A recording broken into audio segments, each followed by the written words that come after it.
Happy nurse day to all.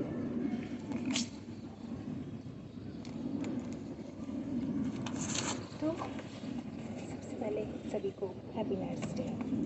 अब nurse day हम क्यों सेलिब्रेट करते हैं ये सभी को पता ही है, क्योंकि आज के दिन बर्थडे होता है फ्लोरेंस नाइटिंगेल का, the lady with the lamp.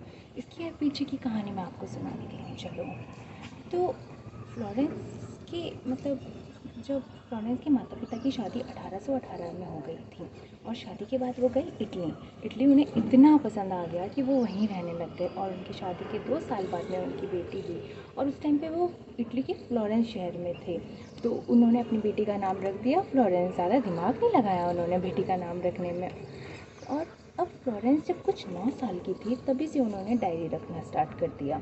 Diary जब भी घर में कोई बीमार होता, रिश्तेदारों में कोई बीमार होता, वो उस डायरी में सारी चीज़ें लिखती, लाइक कौन बीमार हुआ, कैसे बीमार हुआ, क्या सिम्टम्स थे, क्या दवाइयाँ ली, कितने दिनों तक वो बीमार रहे, सारी चीज़ें बताया करती थी वो उस चीज़ में। और जब खुद बीमार होती तब भी वो ऐसा ही करती थी। और फिर ठीक होने के बाद में डॉक्टर खेलती और पूरे प्रोसीजर के साथ इलाज करती थी। अब ज़माना ऐसा था, उस टाइम पे स्कूल तो हुआ नहीं करते थे, तो उस टाइम पे उसके पापा ने कहा ऐसे कैसे चलेगा, मैं मेरी बेटियों को पढ़ाऊँगा। वो पापा थोड़े मूवी टाइप के थे, हाँ मेरी बेटी मेरी मारी छुरी की छोरियों से कम।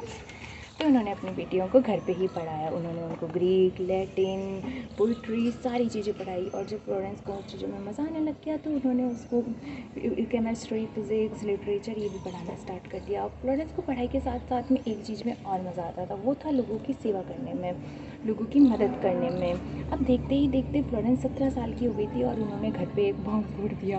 उन्होंने कहा कि मुझे एज ए नर्स ट्रेनिंग करनी है पास के ही हॉस्पिटल में। अब इतने बड़े ख़ानदान की लड़की कहे कि मैं बाहर जाकर के गंदे लोगों की सेवा करूँगी, गंदगी में बीमारियाँ, पता नहीं तरह तरह की बीमारियाँ होती, तो घर वालों के पैरों के नीचे से ज़मीन तो खिसकनी ही थी।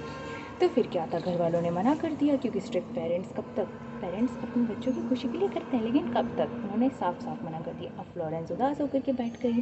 फिर जब भी कोई फॉरेन ट्रिप्स पे जाता तो फ्लोरेंस कहती मुझे भी जाना है और वो भी उनके साथ चली जाती। अब वो जब भी किसी भी फॉरेन ट्रिप पे जाती वहाँ पे सबसे पहले जाकर के हॉस्पिटल्स में जाती, वहाँ पे डॉक्टर से मिलती, मरीज़ों से मिलती, और चर्च जाती तो चर्च की नन से फ्रेंडशिप करके आ जाती। अब देखते ही देखते एक बार फ्लोरेंस गई उनके किसी डॉसेल्डॉर्फ, जर्मनी में डॉसेल्डॉर्फ नाम की जगह पे गई, जहाँ पे उन्होंने एक 2 हफ्ते का स्टे किया था। और 2 हफ्ते के स्टे के अंदर उनके जो फैमिली फ्रेंड्स उन्होंने कहा यार बेचारी बच्ची कब से कह रही है, चलो इसे 2 हफ्ते ट्रेनिंग करने ही देते हैं।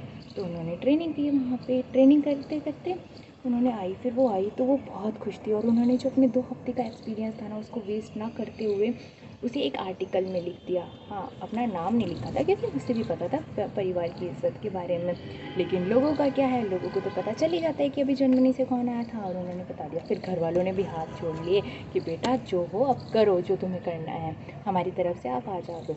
बस फिर क्या था, एक बार फिर से फ्लोरेंस पहुंची डॉसेल्डॉर्फ। और अब उन्होंने 2 साल की ट्रेनिंग तो नहीं की थी, उन्होंने 3 महीने ट्रेनिंग की और 3 महीने की ट्रेनिंग करके वो घर लौटी।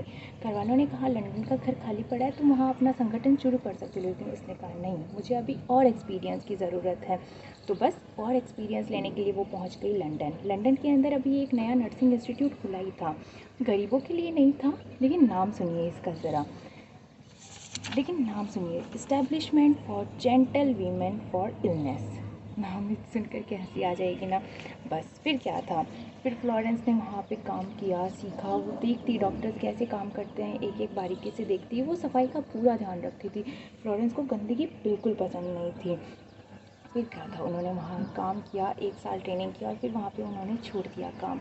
फिर देखते ही देखते, क्योंकि फ्लोरेंस को बहुत बड़ा कुछ करना था, वो उस चीज़ में नहीं थी संतुष्ट, उनको कुछ बड़ा करना था। तो उन्होंने 1 साल वहाँ पे काम किया और फिर जॉब छोड़ दी। 1 साल काम करने के बाद में उन्हें नहीं पता था कि इतनी जल्दी ऑफ़र आ जाएगा उनको। 1853 के अंदर क्राइमिया वॉर, रशिया और यूक्रेन के बीच में, जो क्राइमिया अभी फेमस था, वहाँ से उनको ऑफ़र आया कि वहाँ के हॉस्पिटल्स, मिलिट्री हॉस्पिटल्स की इतनी गंदी हालत थी, वहाँ पे मरहम पट्टी करने के लिए नर्सेज तो दूर की बात है, वहाँ पे मरहम पट्टी नहीं थी। तो वो पहुँच गई अपनी 40 नर्सों के साथ, क्योंकि वहाँ से जो सेक्रेटरी ऑफ वॉर थे उनकी तरफ से उनको मैसेज आया था, तो उनके घर वालों ने भी मना नहीं किया और वो पहुँच गई। वहाँ जाते ही जो उन्होंने देखा, उन्हें पता लगा कि ये तो मेरी सोच से भी परे है, जितना मैंने सोचा था ये तो उससे भी बदतर है। उन्होंने वहाँ पे अपनी 40 नर्सेस के साथ मिलकर के सबसे पहले तो साफ़ सफाई की, वहाँ पे उनका ध्यान रखा। और जब रात में वो जब रात में वो वार्ड के अंदर उनका चक्कर लगाने जाती थी तो वो एक हाथ में लालटेन लेके जाती थी, और लालटेन की रोशनी आते देखकर मरीजों को एक उम्मीद की किरण नज़र आती थी कि हाँ, हम ठीक हो जाएंगे, फ्लोरेंस है तो सब ठीक हो जाएगा बस।